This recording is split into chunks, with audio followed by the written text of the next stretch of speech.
বাংলাদেশের কোনো ব্যাটসম্যান ৩৫ বলে টি-20 সেঞ্চুরি করবে, চিন্তা করেছেন আপনি? বাংলাদেশের কোনো ব্যাটার পাওয়ার প্লের মধ্যে 10টা ছক্কা মারবে, কবে ভেবেছেন আপনি? আপনার দূরতম স্বপ্নেও কি আপনি চিন্তা করেছেন বাংলাদেশ পাওয়ার প্লেতে 100-র উপরে রান তুলবে? 3টা ঘটনা একই দিনে একই ম্যাচে ঘটিয়েছেন হাবিবুর রহমান সোহান নামের এক তরুণ 35 বলে 100 করেছেন, এবং সেই 100-র ইনিংসে তিনি গোটা 10 ছক্কা মেরেছেন, সবগুলো পাওয়ার প্লেতে বাংলাদেশ তুলেছে 107। এই যে রাইজিং স্টার্স এশিয়া কাপ টুর্নামেন্টটা প্রথম ম্যাচে বাংলাদেশ হংকং চায়নার বিপক্ষে জিতেছে 167 চেজ করে 8 উইকেটে, এবং 9 ওভার বাকি থাকতে courtesy goes to Habibur Rahman Sohan. Brilliant, outstanding, mesmerising. এর সঙ্গে আপনি যোগ করে নিন আকবর আলী 4 নম্বরে নেমে 13 বলে 41 করছে, এবং কিঞ্চিত শাহ নামে এক বোলারের বলে 5টা ছক্কা মারছে সে। এই যে বাংলাদেশের টি-20 সেটআপে নতুন যে প্লেয়াররা আসার সম্ভাবনা তৈরি হয়েছে বা যারা পাইপলাইনে আছে, আকবরের কথা তো অনেকদিন ধরে আলোচনা হচ্ছে, সেখানে আকবরের পাশাপাশি হাবিবুর রহমান সোহান যে ইনিংসটা খেললেন, বিশ্বাস করেন এরকম ইনিংস বাংলাদেশের ব্যাটাররা খেলবেন এগুলো আমরা শুধু স্বপ্নেই দেখি, কিন্তু এটা এখন বাস্তব।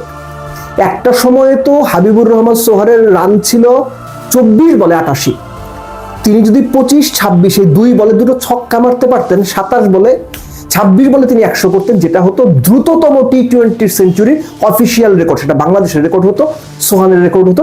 সোহান সেটা পারেননি আনফরচুনেটলি, এমনকি তিনি বোধহয় শেষ 12 রান করেছেন 88-র পর থেকে, যে 100 যে 12 রান এটা করেছেন তিনি 11 বলে।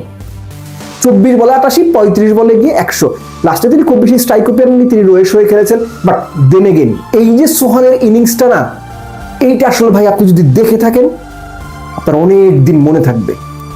এখন হংকং বলে কিন্তু ভাই প্লিজ খেলা করেন না, হংকং টি-20 ভালোই খেলে। একই সঙ্গে আকবর এই যে 4 নম্বরে নেমে 13 বলে 41 করলেন, এইরকম ইনিংস কিন্তু আকবর এখন নিয়মিতই খেলছেন। বাংলাদেশের মিডল অর্ডারে যে সংকটটা তৈরি হয়েছে টি-20-তে জাকের আলী অনিকদের কারণে কিংবা তাওহিদ হৃদয়দের কারণে, সেখানে আকবরকে নিয়ে আলোচনা হচ্ছে। সেই আলোচনা আরো যুক্তিযুক্ত প্রমাণ করছেন আকবর নিজেই, বাট মূল প্রশংসাটা অবশ্যই হাবিবুর রহমান সোহানের। কেননা পাওয়ার প্লের মধ্যে গোটা 10 ছক্কা হাঁকিয়ে ফেলা, পাওয়ার প্লের মধ্যে আপনার 107 রান তুলে ফেলা ওপেনিংয়ে, এটা সহজ কোনো ঘটনা না। Congratulation Bangladesh, they did really well. Bowling এর দিকটা যদি বলি, হংকং 167 করেছিল, এবং এই 167-র 65 রান হংকং করেছিল প্রথম 10 ওভারে। পরের 10 ওভারে তারা 102 রান তুলেছে। আবু হাজার রানের শেষ ওভার কত 25 দিলেন।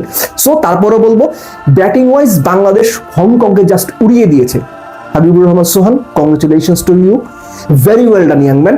মনে করিয়ে দেই কিছুদিন আগে যে বাংলাদেশ টিমটা আপনার 6 সাইড খেললো, সেখানেও তিনি 13 বলে বোধহয় একটা 50 করেছিলেন, 53 বা 54। তারও আগে যে টি-20 এনসিএলটা হলো, সেখানেও তার 3-4টা বেশ ভালো ইনিংস ছিল, কার্যকরী ইনিংস ছিল, বেটার স্ট্রাইক রেট ইনিংস ছিল। সো হাবিবুর রহমানের এই রেকর্ড ব্রেকিং ইনিংসটা, 35 বলে সেঞ্চুরির ইনিংসটা এখন বাংলাদেশের দ্রুততম টি-20 সেঞ্চুরির রেকর্ড। এবং আকবর আলী, তিনি যে টি-20 ন্যাশনাল টিমে এখন আর নক করছেন বা করানাচ্ছেন না, এখন টি-20 ন্যাশনাল টিমের দরজায় আকবর আলী রীতিমতো বড় বড় থাপ্পড় দিচ্ছেন।